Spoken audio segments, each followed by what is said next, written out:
Приветствую вас на канале «Книги, истории и факты». В этом ролике я хочу рассказать тайны мира, 30 загадочных и удивительных явлений. Прошу поставить большой палец вверх сейчас до просмотра, это очень важно для нас. Вы всегда сможете его убрать, если видео вам не понравится. Начнем. 1. Неуместный артефакт «Байгунские трубы». Байгунские трубы – одна из самых известных и интригующих находок, породившая множество споров в научно-популярной среде. В 1996 году в районе горы Байгуншань на территории Китая исследователи случайно обнаружили удивительные металлические образования, глубоко вмурованные в древние скальные породы. Возраст этих геологических пластов исчисляется десятками тысяч, а по некоторым оценкам и миллионами лет, что заведомо исключает возможность их создания известными нам человеческими цивилизациями. Артефакты представляют собой целую сеть полых труб различного диаметра, которые частично минерализовались со временем. Официальная наука, попытавшись объяснить этот феномен, выдвинула теорию о природном происхождении объекта. Согласно этой гипотезе, трубы являются результатом сложного геологического процесса, окаменения древних стволов и корневищ растений, которые со временем были замещены осадочными породами. Однако эта версия сразу же столкнулась с серьезной критикой со стороны альтернативных исследователей. Главным аргументом против теории окаменелостей стало аномально высокое содержание железа в составе находок, природа возникновения которого в таком концентрированном виде до сих пор остается не до конца ясной.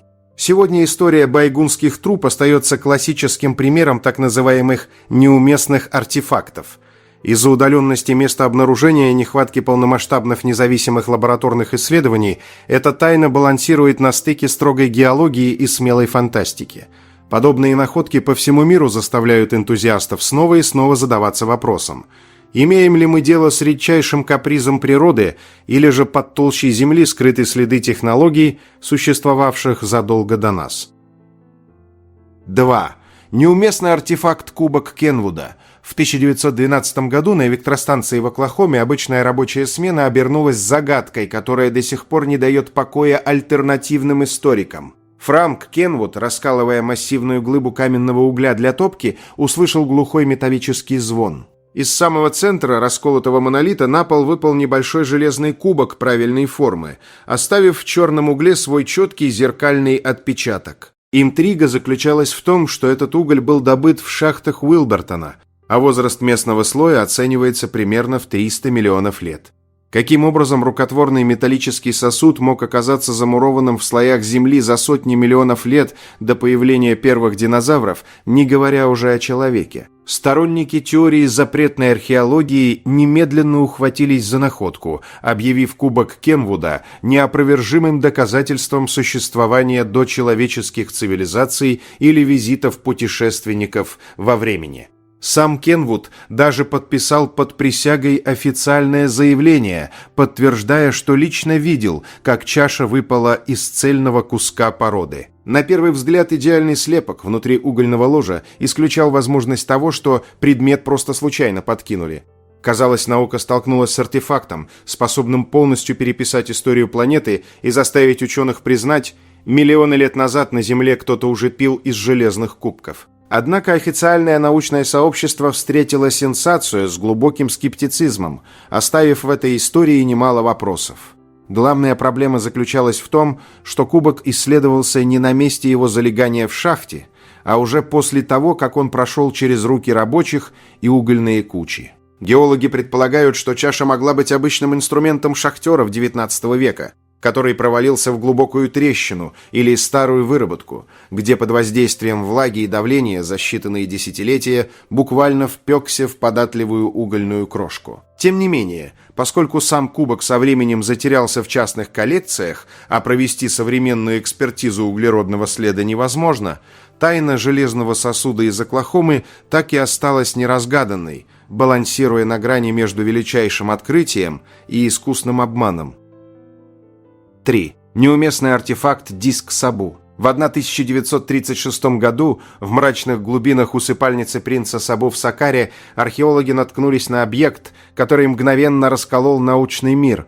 Среди глиняных черепков и ритуальных чаш лежал идеальный диск с 3 лопастями, чьи плавные изгибы и центральная втулка пугающе точно копировали геометрию современного корабельного пропеллера или авиационной турбины. Интрига казалась неразрешимой. Артефакт был создан за 3000 лет до нашей эры, в эпоху, когда египтяне еще даже не изобрели колесо. Зачем древним мастерам понадобилось с ювелирной точностью вытачивать из хрупкого камня деталь, предназначенную для работы в динамических машинах будущего? Мнения исследователей разделились на 2 непримиримых лагеря. Уфологи и сторонники альтернативной истории ликовали, заявив, что перед ними неопровержимая высокотехнологичная улика, деталь от древнего двигателя или гидронасоса, оставленная исчезнувшей цивилизацией. Официальные же историки лишь качали головами, упрямо называя диск декоративной вазой или подставкой для благовоний. Годами этот спор оставался на уровне теории, пока инженеры и физики не решили положить ему конец, создав точные копии загадочного диска для проведения реальных физических тестов.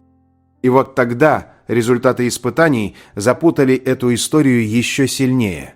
Когда пластиковую модель диска закрепили на валу и опустили в гидродинамический резервуар, теория о древнем пропеллере с треском провалилась. Как винт для лодки он оказался абсолютно бесполезен, лишь впустую закручивая воду. Но стоило ученым переключить режим и протестировать его в качестве смесителя, как произошло невероятное. Диск Сабо проявил себя как гениально сконструированный осевой миксер. Его лопасти идеальным образом затягивали жидкость сверху, формируя безупречный мощный водяной вихрь «Вортекс», и мягко распределяли потоки без единого лишнего всплеска. Каким образом древний скульптор, не знавший высшей математики и законов гидродинамики, смог вслепую создать безупречную аэродинамическую форму, которая сегодня рассчитывается на суперкомпьютерах? Был ли этот вихревой эффект случайным совпадением, или в руках египетских жрецов диск становился частью завораживающего священного ритуала, где вода буквально оживала на глазах у потрясенных прихожан? Загадка диска Сабо так и осталась открытой, доказав лишь одно – технологии древности были куда тоньше и таинственнее, чем мы привыкли думать. 4. Неуместный артефакт «Дорчестерский горшок». Дорчестерский горшок – это еще один удивительный и крайне противоречивый экспонат из галереи неуместных артефактов, который поставил в тупик не одно поколение исследователей. Эта история берет свое начало в июне 1851 года в американском городке Дорчестер, штат Массачусетс. Во время проведения плановых взрывных работ на местном скальном карьере под названием «Митинг Хаус-Хилл» мощный взрыв расколол огромный пласт твердого конгломерата. Среди хлынувших из глубины породы обломков рабочие заметили необычные металлические осколки, которые явно не были частью природного ландшафта.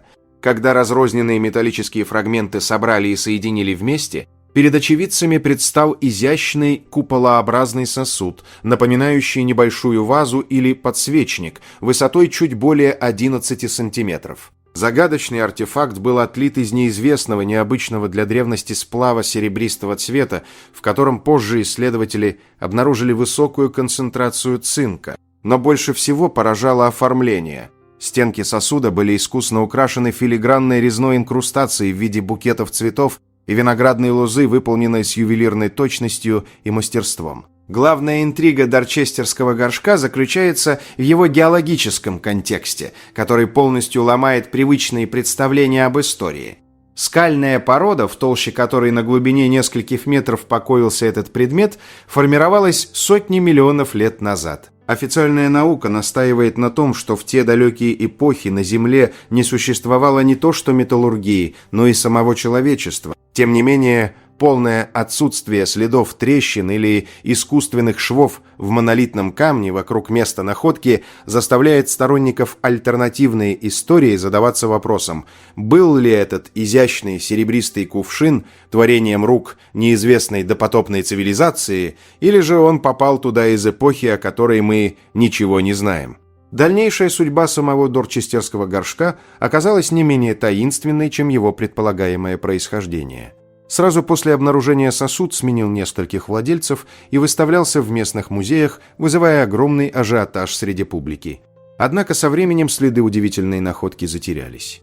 Последнее официальное упоминание об артефакте относится к 1974 году, когда коллекционер приносил его на экспертизу в Бостонский музей изящных искусств. С тех пор дорчестерский горшок бесследно исчез. Его точное местонахождение и имя нынешнего владельца остаются неизвестными, а исследователям для анализа доступны лишь старые газетные публикации, иллюстрации и архивные записи. 5. Неуместный артефакт «Лондонский молоток».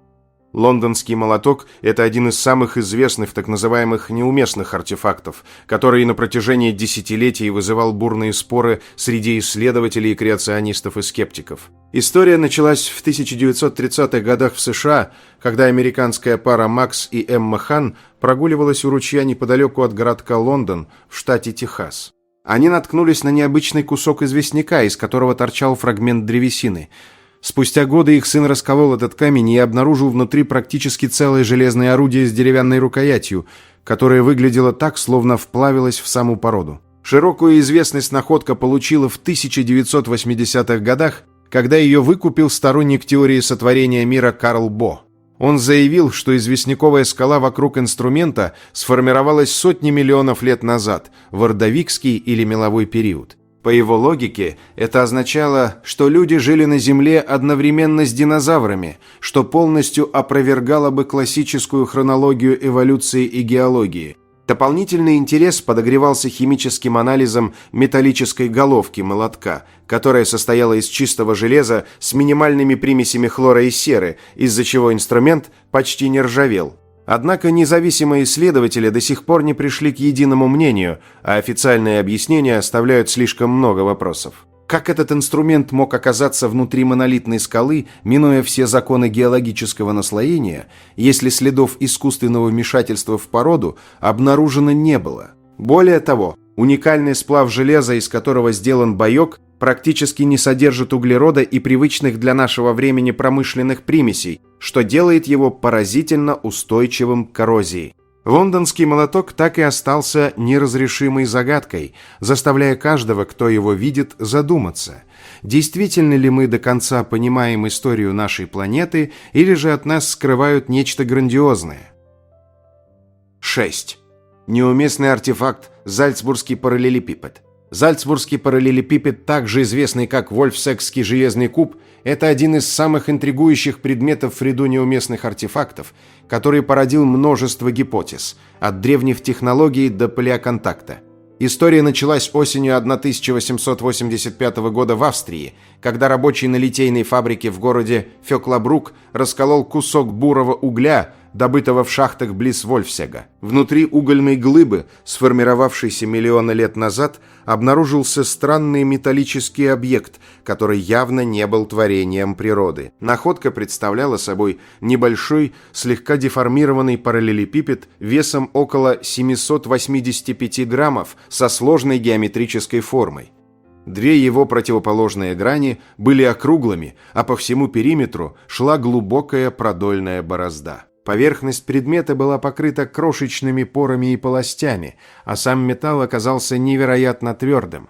Главная загадка заключалась в том, как искусственно обработанный металлический предмет мог оказаться запечатанным внутри слоя ископаемого угля третичного периода, возраст которого исчисляется миллионами лет. Сразу после обнаружения артефакт передали в музей Зальцбурга, где местный физик Адольф Гурть провел первое исследование и предположил, что объект имеет метеоритное происхождение. Эта версия на долгое время успокоила научное сообщество, однако она не объясняла идеальную геометрическую форму и следы механической обработки. Позже, уже в 20 веке, повторные химические анализы преподнесли сенсацию. В составе объекта отсутствовал никель, который является обязательным спутником космического железа. Это полностью опровергло теорию о метеорите, превратив параллелепипед в технологическую деталь неизвестного происхождения. Судьба зальцбургского параллелепипеда, как и многих других подобных находок, со временем обросла тайнами. Периодически в прессе возникали слухи, что оригинал был утерян или подменен во время Второй мировой войны, а в музеях выставляются лишь точные копии. На сегодняшний день считается, что подлинный артефакт хранится в коллекции музея Хайматаус в австрийском городке Фёклабрук. Официальная наука склоняется к версии, что предмет мог быть противовесом от старинной шахтерской лебедки или элементом промышленного оборудования, который случайно упал в угольный бункер и из-за давления и влаги быстро оброс спрессованной угольной коркой. Тем не менее, любители альтернативной истории продолжают видеть в нем неопровержимое свидетельство существования на Земле древней высокоразвитой расы или визита внеземных гостей. 7. Технологии до Homo sapiens – уникальная находка археологов на полуострове Пелопоннес. Уникальные артефакты на палеолитическом объекте Маратуса-1, обнаруженные на полуострове Пелопоннес в Греции, заставили историков серьезно пересмотреть временные рамки развития человеческого разума. Археологи обнаружили древнейшие из известных на сегодняшний день деревянных инструментов, возраст которых оценивается в феноменальные 430 тысяч лет. Физическая сохранность органического материала на протяжении столь колоссального срока сама по себе является научным чудом. Главная интрига открытия заключается в том, что в эту невероятно далекую эпоху человечества нашего вида, Homo sapiens, на планете еще попросту не существовало. Эти сложные инструменты были созданы далекими предшественниками современных людей, предположительно гейдельбергскими людьми, Homo heidelbergensis. Высокий уровень обработки найденной древесины указывает на то, что эти древние гоминиды обладали развитым абстрактным и инженерным мышлением. Они умели целенаправленно преобразовывать сложные материалы для своих нужд, а значит, основы технологической эволюции зародились на Земле за сотни тысяч лет до появления нашей цивилизации. 8. Леопардовые пятна Марса. НАСА целый год пыталась опровергнуть жизнь и сдалось. Эта история началась в июле 2024 года, когда марсоход Perseverance, исследуя древнее русло реки в кратере Йезера, наткнулся на камень необычной стреловидной формы длиной около метра. Порода, получившая имя Чаява Фоллс, мгновенно приковала к себе внимание ученых своим уникальным узором. Ее поверхность была усыпана бледными округлыми пятнами с темными каемками, поразительно напоминающими шкуру леопарда. Для земных геологов такой рисунок – мощнейший триггер, ведь на нашей планете подобные минеральные структуры практически всегда являются результатом жизнедеятельности микробов. Внутри загадочного камня приборы ровера обнаружили идеальный коктейль для зарождения и поддержания жизни – глину, органический углерод, серу, фосфор и окисленное железо. Самая же интригующая деталь скрывалась в центре самих леопардовых пятен. Там исследователи зафиксировали концентрацию вивианита и гридита, железосодержащих минералов, которые на Земле тесно связаны с процессами гниения органики и микробным метаболизмом. Понимая масштаб открытия, команда миссии отдала команду пробурить породу и запечатать добытый образец в титановую трубку под кодовым названием «Сапфир-каньон». Последующий год превратился для экспертов НАСА в череду напряженных попыток опровергнуть биологическую версию. Ученые дотошно проверяли любые неорганические сценарии, от вулканического воздействия до редких геологических аномалий, но ни один из них так и не смог внятно объяснить, почему специфические минералы сгруппировались строго внутри бледных колец. В итоге к сентябрю 2025 года на страницах журнала Nature физики и геологи были вынуждены признать, убедительных небиологических объяснений этому феномену просто нет. В агентстве находку прямо назвали главным и самым близким шагом к открытию внеземной жизни за всю историю космонавтики. Теперь драгоценная капсула ждет на марсианском грунте отправки на Землю, которая состоится только в 2030-х годах. Тайне этих узоров уже 3,5 миллиарда лет, так что она вполне способна подождать еще немного. 9. Новые загадки Перу.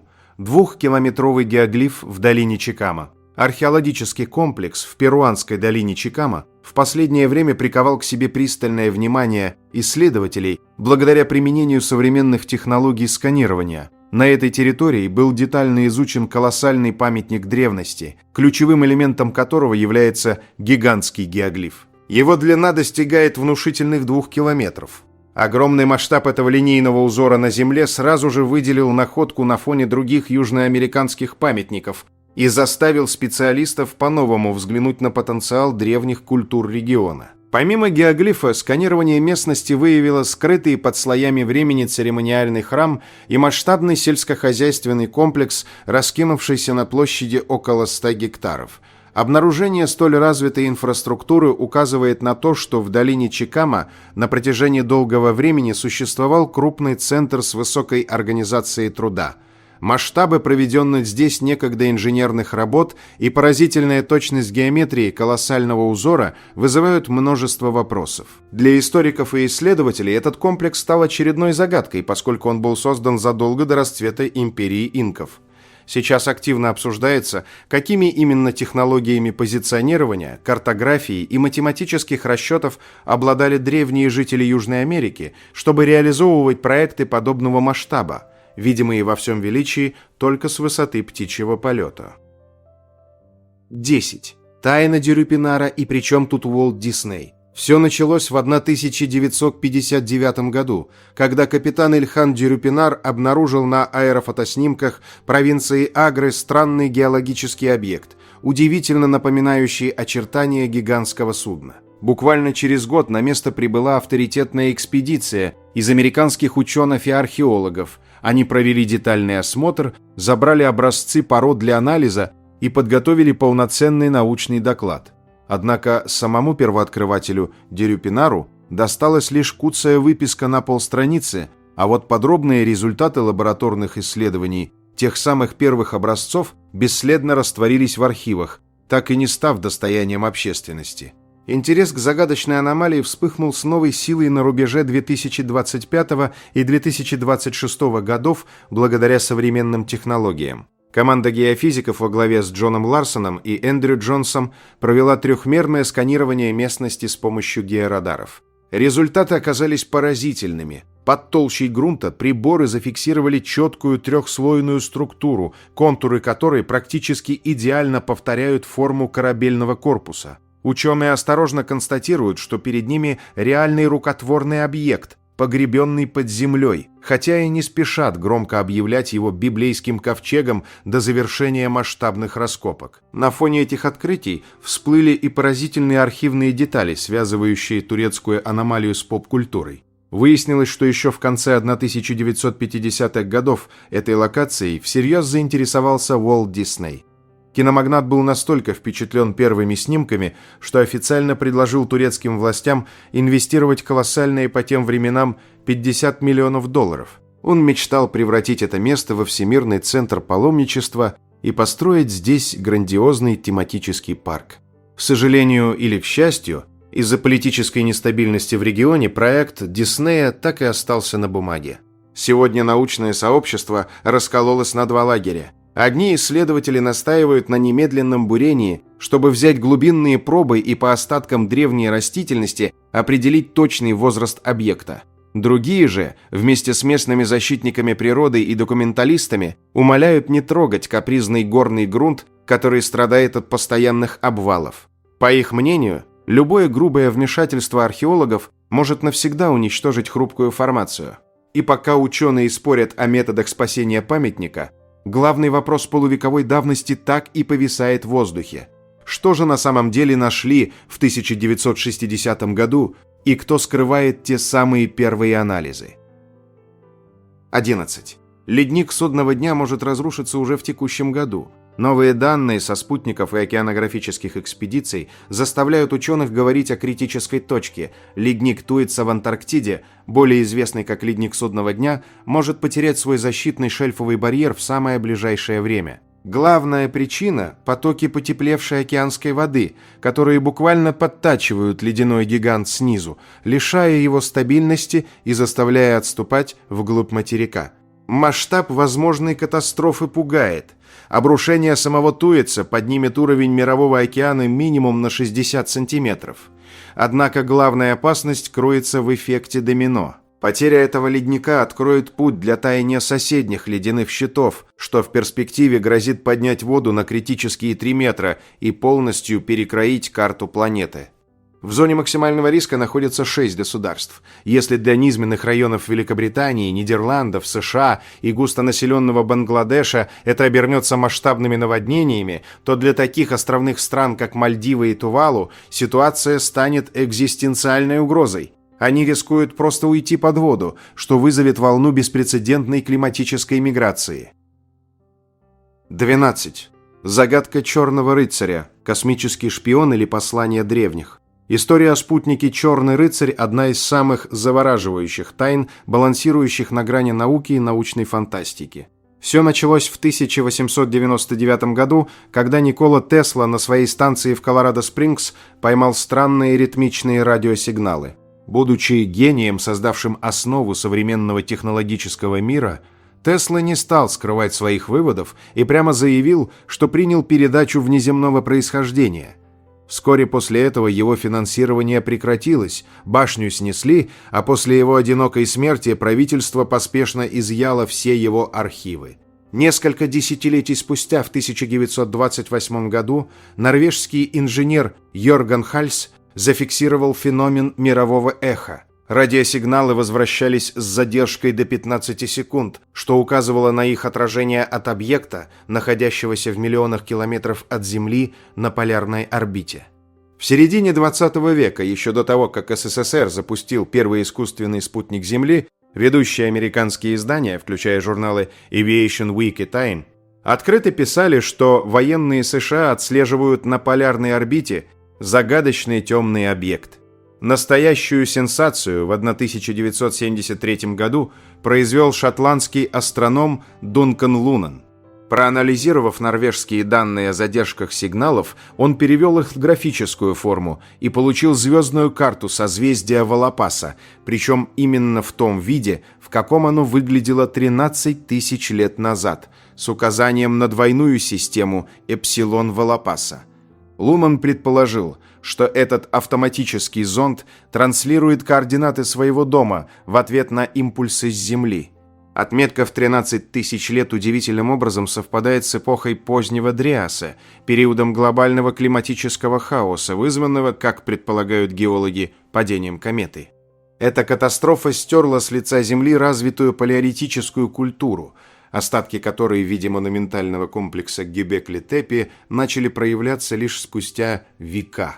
В контексте этих событий возникает захватывающая гипотеза. Черный рыцарь может быть вовсе не инопланетным разведчиком, а посланием от нашей собственной погибшей высокоразвитой цивилизации.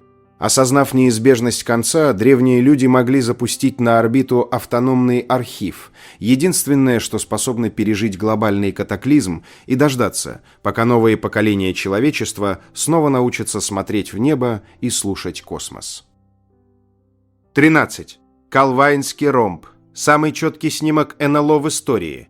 Шотландский инцидент в Калвайне, произошедший в августе 1990 года, по праву считается одной из самых интригующих загадок в истории уфологии. Двое молодых поваров отеля в деревне Калвайн заметили в небе массивный ромбовидный объект длиной около 30 метров, который абсолютно бесшумно завис в воздухе. Очевидцы успели сделать 6 снимков на цветную фотопленку до того, как неопознанный аппарат вертикально взмыл вверх и на огромной скорости скрылся в облаках. Самым поразительным элементом кадров стал военный истребитель, предположительно Harrier, который совершал круги возле объекта, словно ведя за ним наблюдение или перехват. Долгое время общественность не могла увидеть эти кадры в оригинальном качестве. Фотографии были переданы Министерству обороны Великобритании, после чего бесследно исчезли из публичного доступа, а британское правительство засекретило имена свидетелей и сами материалы еще на несколько десятилетий. Вокруг Калвайнского ромба выросла целая стена слухов. Из 6 оригинальных кадров до наших дней дошел лишь один. Благодаря многолетней работе британского журналиста Дэвида Кларка первый, самый четкий негатив был найден в архивах бывшего офицера пресс-службы королевских ВВС и официально опубликован.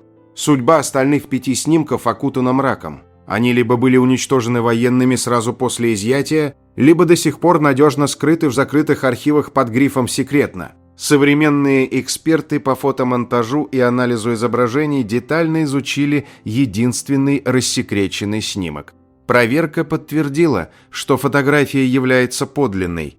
На ней нет следов ретуши, наложения слоев, двойной экспозиции или использования подвешенных миниатюрных моделей. Тем не менее, мнения исследователей разделились. В то время как уфологи видят в этом прямое доказательство визита внеземного разума, военно-технические аналитики склоняются к тому, что британским поварам удалось случайно заснять сверхсекретную совместную разработку США и Великобритании, например, экспериментальный дозвуковой стелс-аппарат или разведывательную платформу, существование которой до сих пор официально отрицается.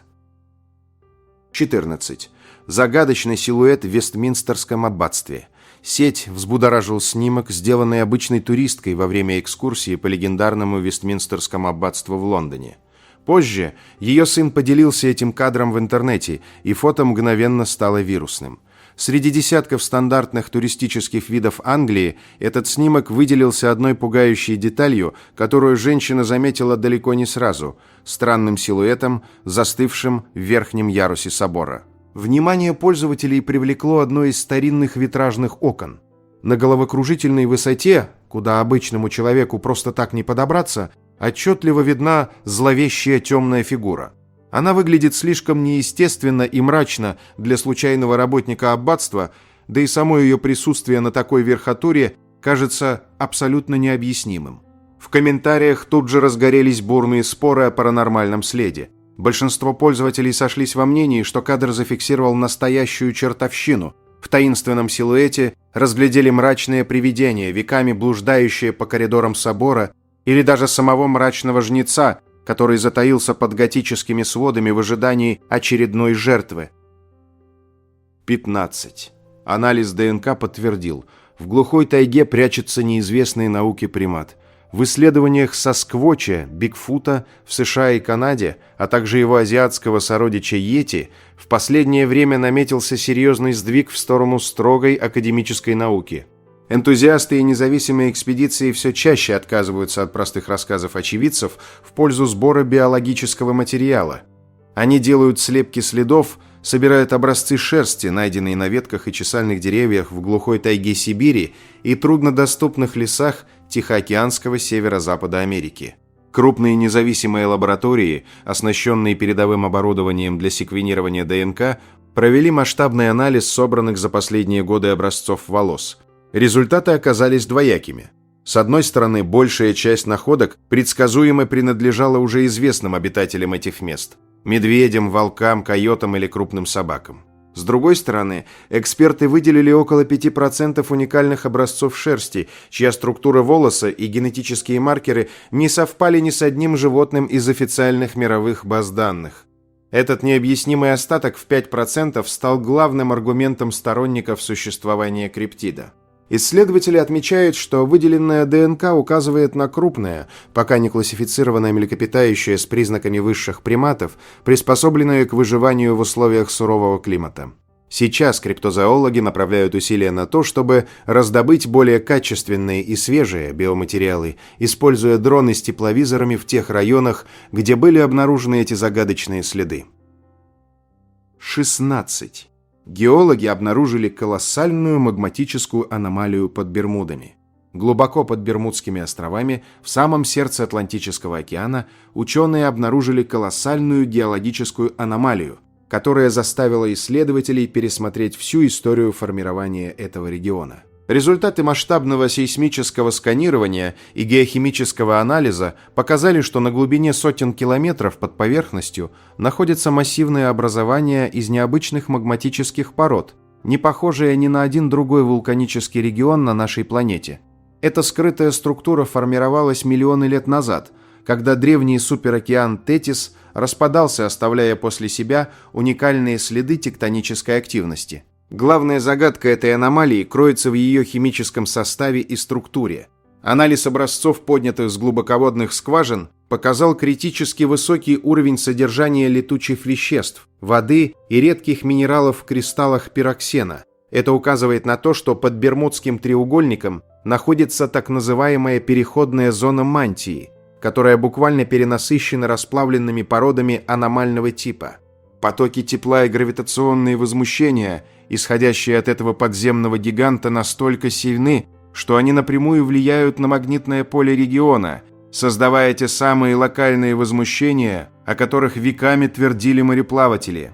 Для сторонников альтернативной истории и теории палеоконтакта это открытие стало новым витком для дискуссий. Хотя геологи объясняют находку исключительно редким типом апвеллинга, то есть подъемом глубинного мантийного вещества, колоссальные масштабы этой структуры и ее точное совпадение с границами Бермудского треугольника вновь подогрели интерес к мифам о древних цивилизациях, ушедших под воду. Независимые исследователи выдвигают гипотезы, что эта тектоническая аномалия могла служить естественным источником колоссальной энергии, вокруг которого в глубокой древности могли возводиться недошедшие до нас мегалитические или технологические объекты. 17. Сильфий. Трава, которая ценилась выше золота. Среди бескрайних богатств античного мира сильфий, дико растущая высокая трава, встречавшаяся исключительно на узкой прибрежной полосе Киренаики, территория современной Ливии, ценился буквально на вес золота. Из его толстых корней и пустотелых стеблей добывали густую ароматную смолу, которую римляне называли лазер или лазерпициум.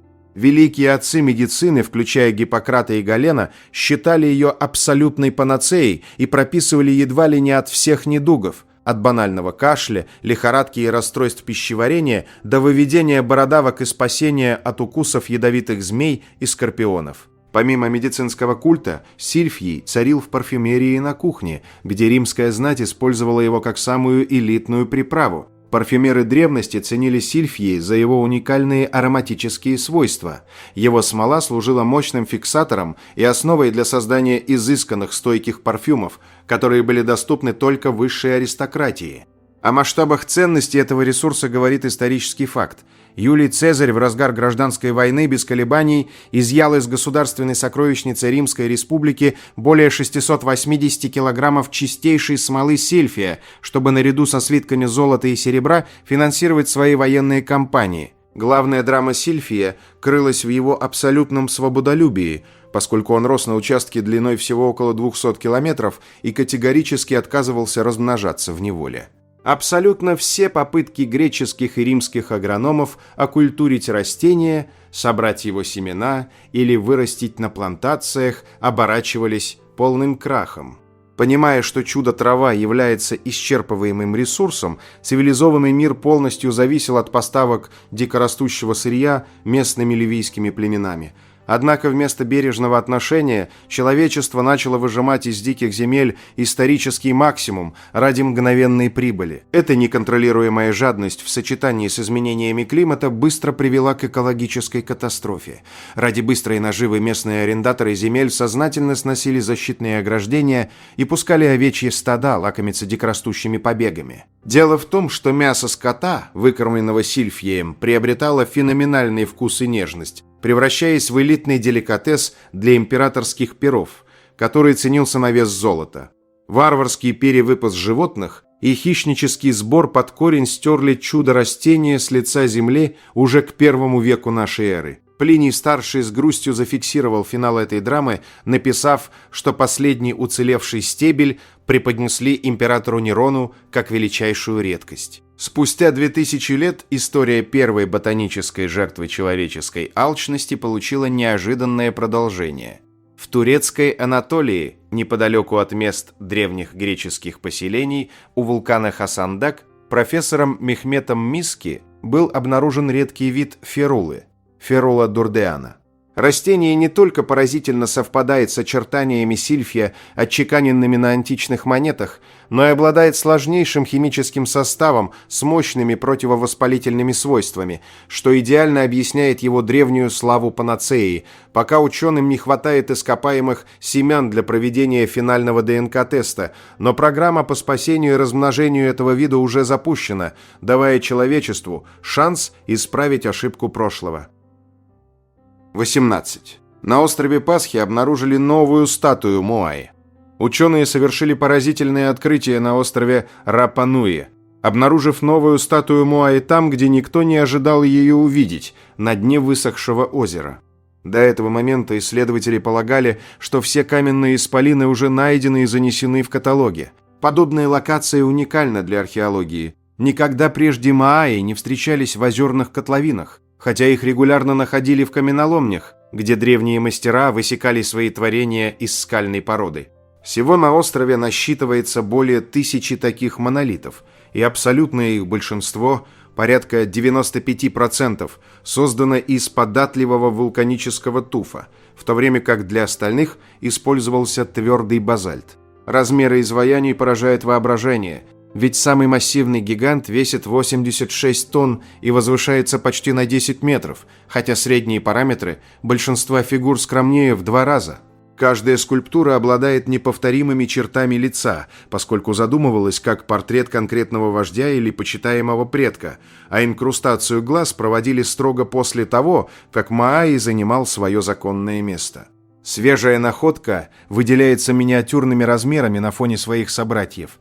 Эксперты во главе с Терри Хантом из Аризонского университета предполагают, что в камышовых зарослях высохшего водоема могут скрываться и другие артефакты. Климатические изменения и засуха обнажают скрытые ранее участки Земли, а современные технологии глубинного сканирования почвы способны подтвердить эти догадки. Местные хранители наследия из организации Мао-Хэнова признаются, что даже коренные жители не догадывались о существовании этого скрытого Моай, что еще раз доказывает, остров Пасхи по-прежнему полон неразгаданных тайн. 19. Потерянный лабиринт Хавары. 3000 залов, описанных Геродотом, найдены под землей, но раскопки запрещены. Представьте себе колоссальное сооружение из 3000 залов, украшенных тончайшими барельефами, а запутанные переходы образуют бесконечный, пугающий своей грандиозностью узор. Именно таким увидел египетский лабиринт отец истории Геродот в V веке до нашей эры. Он восторженно писал, что этот комплекс своим величием затмевал даже знаменитые пирамиды. Но если в 1500 надземных комнат античного историка пустили, то вход в 1500 подземных залов жрецы закрыли своим телом, оберегая покой царских гробниц. Прошли 1000 лет, прежде чем человечество вновь подобралось к этой мистической тайне. В конце XIX века легендарный археолог Флиндерс Петри буквально стоял на пороге разгадки лабиринта у пирамиды Хавара. Обнаружив мегалитические обломки, он поспешил объявить комплекс уничтоженным, решив, что древние строители разобрали его на кирпичи для нужд соседнего города Шидит. Ошибка гения стоила науке целого века забвения. Лишь в 2008 году экспедиция Матаха, вооружившись георадарами, доказала: описанный Геродотом грандиозный ансамбль не исчез, он просто ушел под землю. Однако триумф технологий разбился о глухую стену секретности. Профильное министерство и Высший совет по древностям Египта спешно наложили жесткий запрет на любые дальнейшие публикации и коммуникации об открытии, спрятав проект за формулировкой «национальная безопасность». Пока независимые исследователи пытались пробить эти министерские кордоны, возникла новая, куда более опасная угроза – критический подъем грунтовых вод в этом районе. Даже новейшая резистивная томография 2024 года, упрямо рисующая четкие геометрические сетки подземных комнат, бессильна перед стихией. Лабиринт медленно превращается в подводную Атлантиду. Успеет ли человечество когда-нибудь осушить эти залы и прочесть хроники цивилизаций, правивших до начала письменной истории? Или эта подземная вселенная так и останется вечным напоминанием о том, что некоторые тайны прошлого навсегда закрыты для нашего понимания, защищенные самой природой от слишком позднего любопытства? 20. В пустыне Сахара нашли след уничтоженной протопланеты. В 2019 году бескрайние пески Сахары явили миру обломок, на первый взгляд ничем не примечательный среди тысяч космических пришельцев. Камень получил строгое имя Northwest Africa 12774, но за невзрачным фасадом скрывалась сенсация. Международная команда геологов и планетологов установила, что находка принадлежит конгритам, уникальному классу вулканических метеоритов. Из колоссальной земной коллекции, насчитывающей десятки тысяч метеоритов, к этой группе относятся считанные единицы. Это не просто редкая порода, а настоящий ключ к тайнам младенчества нашей планетной системы. Настоящий прорыв произошел, когда исследователи заглянули внутрь минерала под названием клинопироксен. Там обнаружились структуры с аномальной концентрацией алюминия, которые способны закристаллизоваться лишь под колоссальным прессом, превышающим 17,5 килобар. Такое чудовищное давление, многократно превосходящее толщу океанских глубин, принципиально невозможно внутри рядового астероида. Родина этого камня обязана быть по-настоящему огромной, однако ученые столкнулись с парадоксом. Глубинное происхождение кристаллов сочеталось с признаками их мгновенного остывания. Объяснить это можно лишь одним сценарием – катаклизмом. Неизвестный мир был разорван в клочья мощнейшим ударом, который обнажил раскаленные недра и мгновенно заморозил вещество прямо в момент космической катастрофы. Компьютерное моделирование позволило оценить масштабы погибшего объекта. Его диаметр составлял от 1800 до 3300 километров, что сопоставимо с размерами Луны.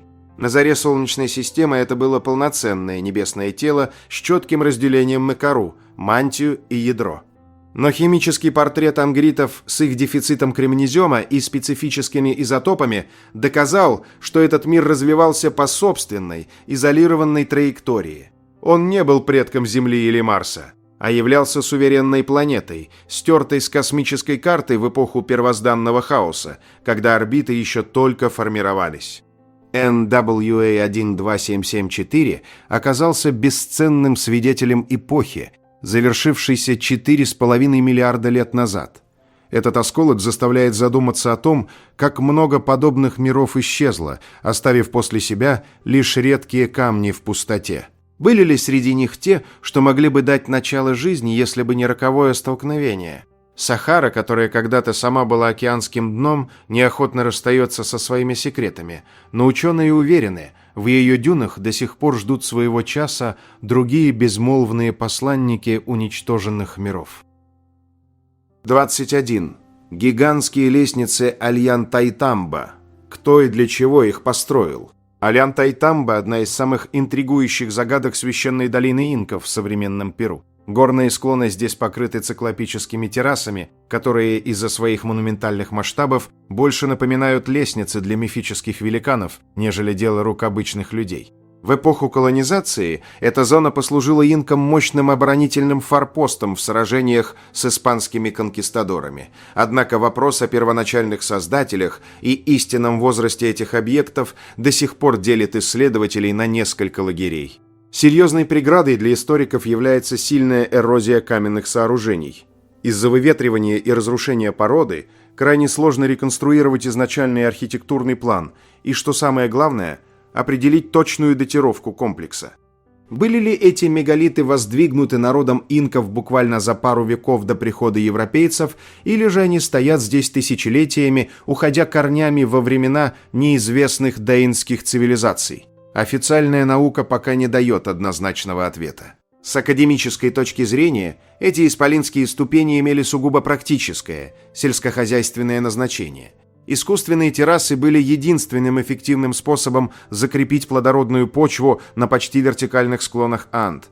Такая каскадная система идеально удерживала дождевую влагу и защищала посадки от вымывания, что позволяло местным племенам в изобилии выращивать маис – основу пищевого рациона Древней Америки.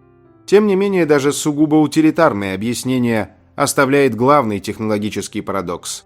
Как мастера, не имевшие железных или бронзовых инструментов и обрабатывавшие камень преимущественно с помощью сколов сверхтвердого, но хрупкого обсидиана, умудрялись перемещать и подгонять друг к другу многотонные блоки с ювелирной точностью.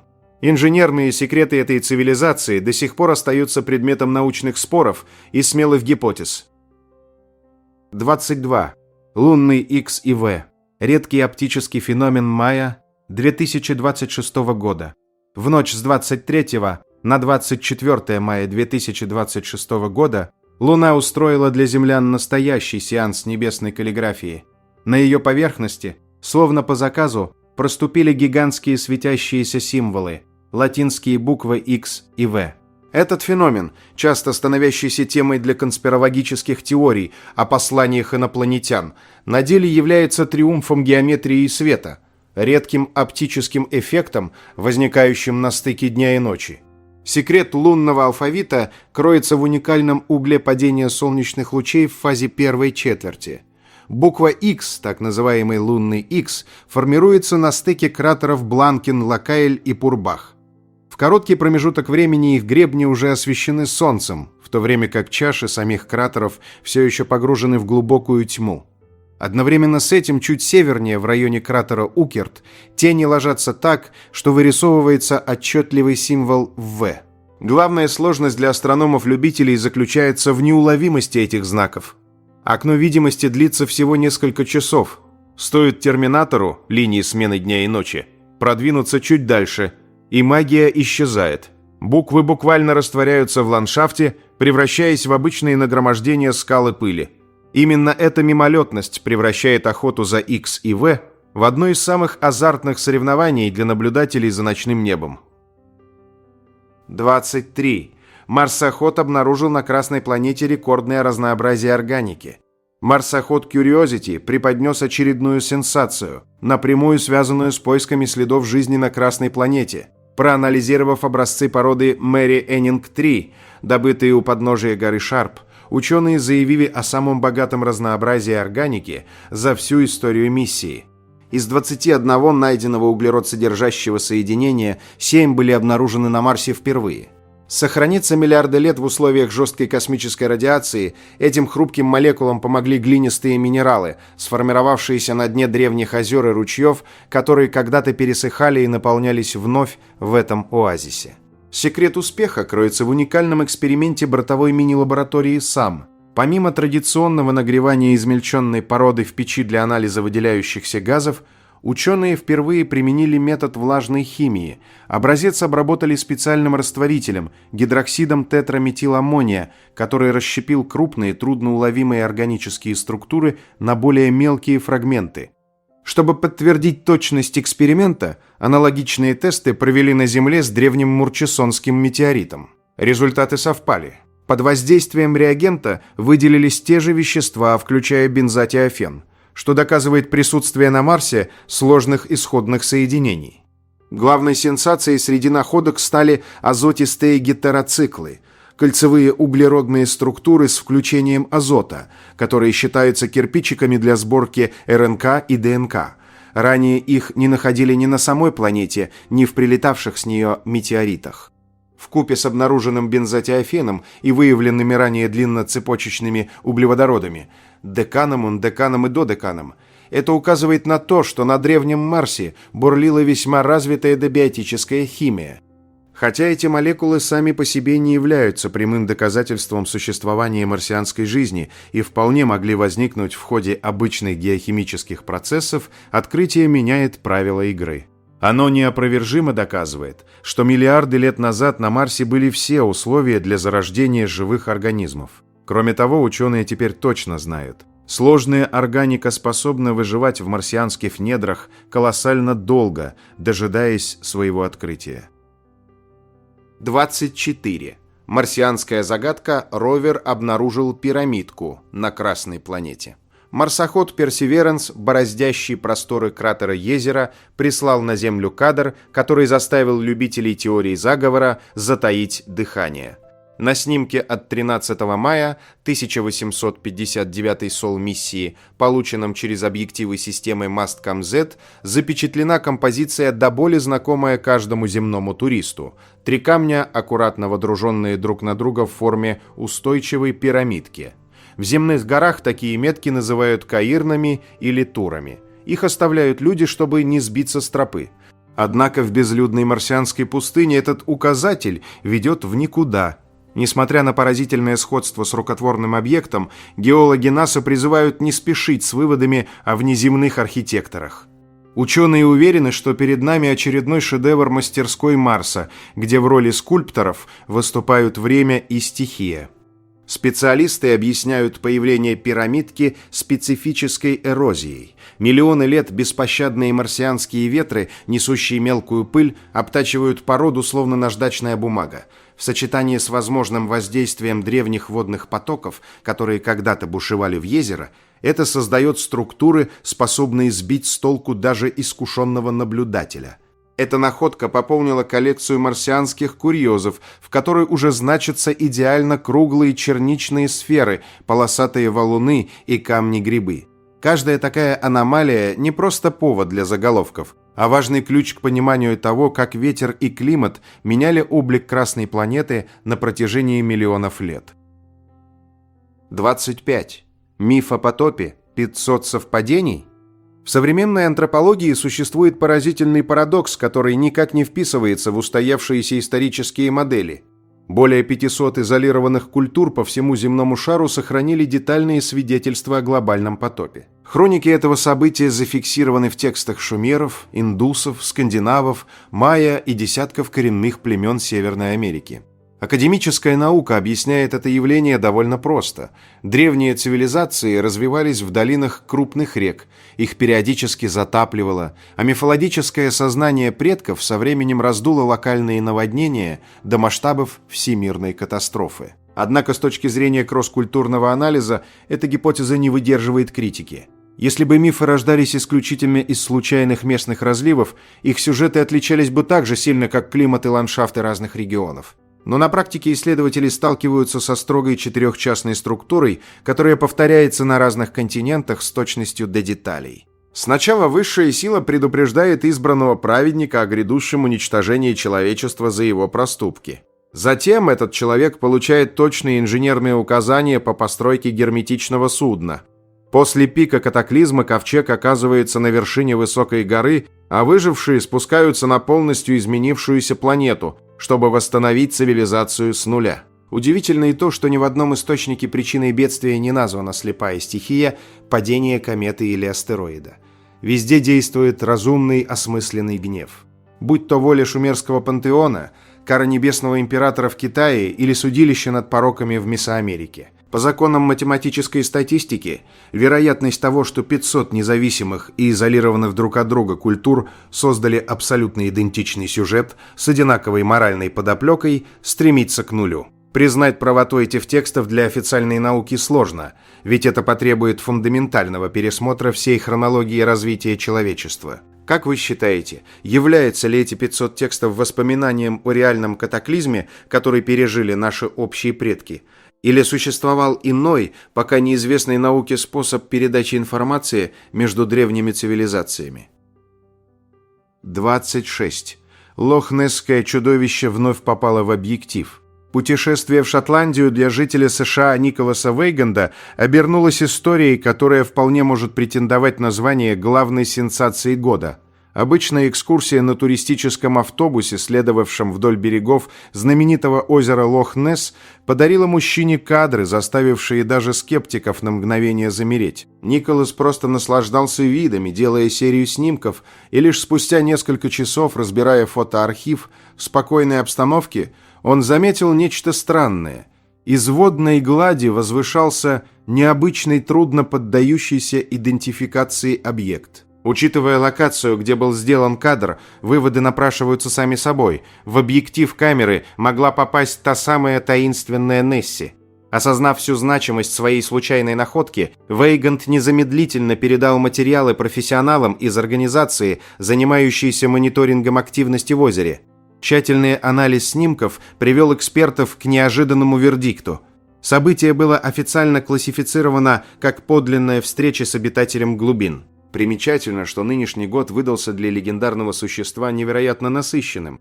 Случай с Николасом стал уже пятым по счету зафиксированным свидетельством появления монстра, что наводит на мысли о необычайной активности скрытного обитателя Шотландии. Похоже, лох-несское чудовище решило выйти из тени и теперь все чаще напоминает о своем существовании случайным наблюдателям. Были ли у вас подобные моменты в путешествиях, когда вы замечали что-то странное на своих фотографиях уже по возвращении домой? Пишите в комментариях. 27. Загадка геоглифов Канкана. Узкая полоса земли, зажатая между лазурью Аравийского моря и изумрудными гребнями западных Гат, известна как Канкан. Сегодня этот регион штата Махараштра ассоциируется с неспешным укладом рыбацких деревень, шелестом кокосовых пальм и ритмичной жизнью портовых городов. Однако археологические изыскания последних лет заставляют взглянуть на этот край иначе.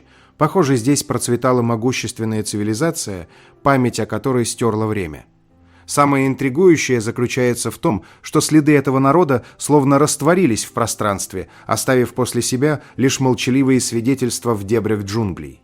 Первые знаки были обнаружены на скалистых плато, где исследователи наткнулись на тысячи петроглифов.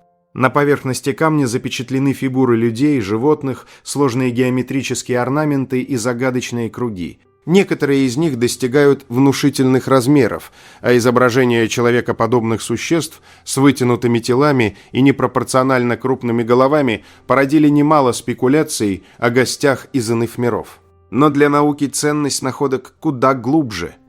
Они доказывают, что в регионах, которые долгое время считались безлюдными глухими уголками, тысячи лет назад кипела организованная жизнь. Загадка усугубляется тем, что следы материальной культуры здесь крайне недолговечны. В условиях агрессивного влажного климата и буйной тропической растительности дерево превращается в прах, а металл – в ржавчину.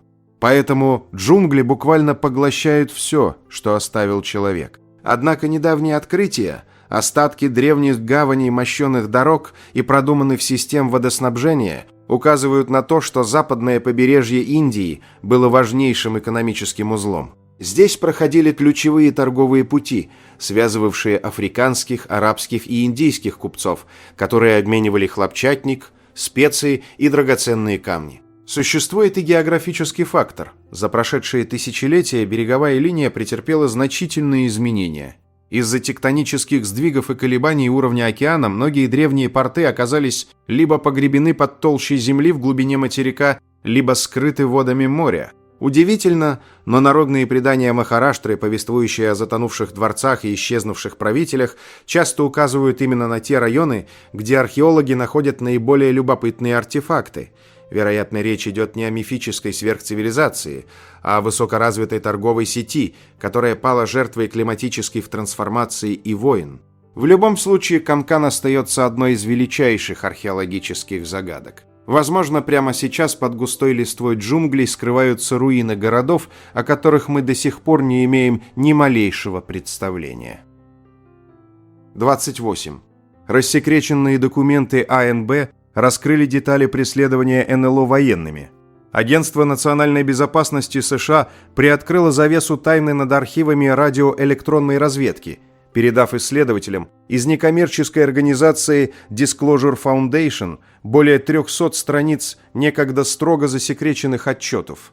Документы, изначально проходившие под высшим грифом секретности Умбра, содержат детальные свидетельства военных и очевидцев, фиксировавших аномальные явления в небе, природа которых до сих пор вызывает жаркие споры. Среди наиболее впечатляющих эпизодов – масштабная воздушная операция, в ходе которой сразу 13 военных истребителей были подняты по тревоге и направлены на перехват неопознанной цели. Объект, обнаруженный армейскими радарами, совершал в воздухе маневры, полностью противоречащие законам традиционной аэродинамики. Примечательно, что финальный исход этой погони в опубликованных материалах АНБ остался засекреченным. Среди рапортов зафиксированы и другие поразительные аномалии. Очевидцы описывали бесшумные аппараты, резко меняющие курс на малой высоте, и колоссальные дискообразные объекты, чья яркость превосходила солнечное свечение. Отдельное внимание привлекают сообщения о высоковысотном вращающемся звездообразном корабле с бело-голубым излучением, а также о загадочной 22-метровой спирали, раскручивающейся прямо из абсолютно черного центра, природа которой до сих пор остается загадкой. 29. Тайна Гунунг-Паданг. Древняя пирамида или природный холм. Гунунг-Паданг – это масштабный мегалитический комплекс в Западной Яве в Индонезии, ставший объектом одной из самых громких научных дискуссий последних лет. Внешне памятник представляет собой холм, покрытый массивными террасами из базальтовых колонн. Интерес к нему резко возрос после того, как группа индонезийских геофизиков выдвинула гипотезу, что этот холм не является естественным образованием. Согласно их исследованиям, под поверхностью скрывается многослойная ступенчатая пирамида, самые глубокие ярусы которой, по данным радиоуглеродного анализа, могли быть возведены между 16 тысячами и 27 тысячами лет назад, то есть в эпоху последнего ледникового периода. Академическое сообщество восприняло эти выводы с глубоким скептицизмом. Международные эксперты и местные археологи указывают на серьезные методологические проблемы в исследовании. Датировка проводилась по образцам органики и почвы, извлеченным методом бурения, а не по явным следам человеческой деятельности, вроде орудий труда, очагов или культурного слоя. Оппоненты утверждают, что глубокие внутренние полости и геометрия базальтовых блоков имеют сугубо природное вулканическое происхождение. Острота дискуссии привела к тому, что ведущие научные издания отозвали ранее опубликованные статьи авторов гипотезы для дополнительной проверки данных. Тем не менее, исследования комплекса продолжаются. Если гипотеза об искусственном происхождении нижних слоев Гунунг-Паданг когда-либо получит неопровержимые материальные доказательства, это потребует радикального пересмотра хронологии человеческой истории. Подобное открытие означало бы, что развитые строительные технологии и масштабная социальная организация зародились на планете на многие тысячи лет раньше, чем принято считать в современной исторической науке. 30. Загадка гробницы Цинь-Шихуанди. Почему ученые не решаются открыть гробницу первого императора? Гробница Цинь-Шихуанди, первого императора Китая, правившего с 221 по 210 год до нашей эры, уже более полувека остается главной и самой интригующей загадкой мировой археологии. Обнаруженная простыми фермерами в 1974 году в провинции Шэньси, это грандиозное захоронение охраняется легендарной терракотовой армией воинов и лошадей. Исследователи детально изучили прилегающие территории, но сердце некрополя, саму усыпальницу правителя, до сих пор никто не решился потревожить. И на это у научного мира есть веские, пугающие причины. Согласно хроникам великого китайского историографа Сыма Цаня, составленным спустя столетия после погребения императора, внутри мавзолея скрыты немыслимые богатства. Древний летописец утверждал, что для сотен чиновников там воздвигли целые подземные дворцы и живописные башни, а залы наполнили редчайшими артефактами и чудесными сокровищами. Защищать этот покой призваны смертоносные ловушки. Искусным ремесленникам было велено соорудить скрытые арбалеты и стрелы, готовые автоматически выстрелить в любого, кто переступит порог. Но еще опаснее механическая модель обитаемого мира. Тонны жидкой ртути приводились в движение, имитируя течение 100 великих рек, включая Янцзы и Хуанхэ, а также бескрайнее море. Даже если механизмы древних самострелов окончательно пришли в негодность за прошедшие тысячелетия, ртутная угроза остается смертельно опасной реальностью. За века в структуре усыпальницы неизбежно образовались трещины, через которые высоколетучие ядовитые испарения просачиваются наружу. Научные исследования 2020 года подтвердили правоту древних текстов, зафиксировав аномальные испарения вокруг кургана, который, как полагают эксперты, никогда не подвергался разграблению. Ученые не раз рассматривали возможность применения передовых неинвазивных технологий, чтобы заглянуть внутрь без физического проникновения. Однако эти проекты так и остались на бумаге. Вопрос остается открытым. Если неинвазивные методы сканирования, такие как георадар и магнитометрия, существуют и успешно применяются в археологии по всему миру, почему ученые до сих пор не использовали их, чтобы заглянуть внутрь гробницы, не рискуя жизнью? Может быть, ответ скрыт не только под землей, но и в нежелании сталкиваться с тем, что может быть найдено?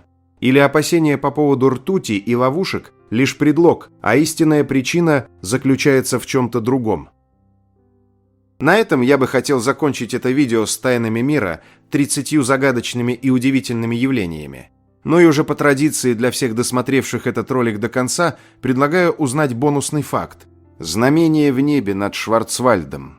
17 июня 2026 года в немецком Шварцвальде, близ городка Сан-Георген, местный житель зафиксировал на камеру аномальное небесное явление. Отдыхая с друзьями на свежем воздухе, мужчина заметил в небе сложную систему светящихся дуг и ореолов, в которой солнце сместилось в самую нижнюю точку, а по бокам вспыхнули яркие ложные светила. Традиционные попытки метеорологов списать все на классическое 22-градусное гало или паргелий разбились о геометрию увиденного. Центральное свечение вокруг Солнца имело четкую прямоугольную форму, что полностью противоречит законам обычной атмосферной оптики. Настоящая сенсация раскрылась после детального анализа и контрастной обработки снимка интернет-пользователями. Оказалось, что Солнце окружено ослепительным сиянием, внутри которого угадываются очертания светящейся фигуры.